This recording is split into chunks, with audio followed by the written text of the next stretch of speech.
এক যুগেরও বেশি সময় ধরে বন্ধ জয়পুরহাটের ৩২টি ইউনিয়নের সবকটি কৃষি সেবা কেন্দ্র। কৃষকেরা বলছেন একসময় তাদের আস্থার জায়গা ছিল এই কেন্দ্রগুলো।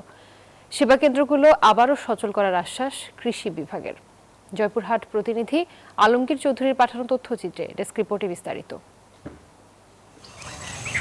অযত্ন আর অবহেলায় জর্জীর্ণ অবস্থায় এভাবেই এক যুগের বেশি সময় ধরে পড়ে আছে জয়পুরহাটের কৃষক সেবাদানকারী প্রতিষ্ঠান। দীর্ঘদিন বন্ধ থাকায় ভেঙে গেছে দরজা জানালা, খসে পড়ছে ছাদের পলেস্তারা, মাটি ছেড়ে ভবরে জড়িয়েছে আগাছা ও লতাপাতা। দেখে বোঝার উপায় নেই একসময় এখানে কৃষি সেবার কাজ হতো। কৃষি তথ্য সেবা ও পরামর্শ প্রদান কেন্দ্র বন্ধ থাকায় বঞ্চিত হচ্ছেন মাঠ পর্যায়ের কৃষক। দ্রুত সংস্কারের মাধ্যমে ইউনিয়ন কৃষি সেবা কেন্দ্রগুলো চালুর দাবি স্থানীয় কৃষক সহ সবার।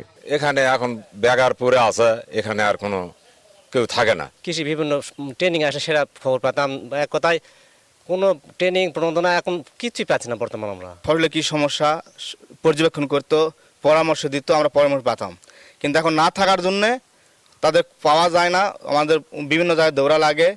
এই জন্য আমাদের এখানে বিল্ডিংটা অতি প্রয়োজন। যদি বিল্ডিংটা সংস্কার করা হয় সেক্ষেত্রে আমাদের কৃষকরা আবার পুনরায় তাদের সেবা পাবে। অতি শীঘ্রই এই অফিসটা চালু করে দেওয়া হোক। বন্ধ হওয়া ইউনিয়ন কৃষি সেবা কেন্দ্রগুলো দ্রুত চালু করার আশ্বাস জেলার কৃষি সম্প্রসারণ অধিদপ্তরের। অলরেডি উপজেলায় লিখছি, তারা আমরা বরাদ্দ চাচ্ছি, তারা একটা বাজেট করে দিলে আমরা এটা মন্ত্রণালয়ে লিখবো। যদি আমরা একটা প্রয়োজনীয় বাজেট পাই তাহলে এই কেন্দ্রগুলোকে আমরা আবার সচল করতে পারবো। উৎপাদন বৃদ্ধির পাশাপাশি প্রান্তিক কৃষকের লোকসান ঠেকাতে বন্ধ ইউনিয়ন কৃষি সেবা কেন্দ্রগুলো দ্রুত চালুর উদ্যোগ নেবে কর্তৃপক্ষ, এমনটাই আশা সচেতন মহলের। Desk report, news 24।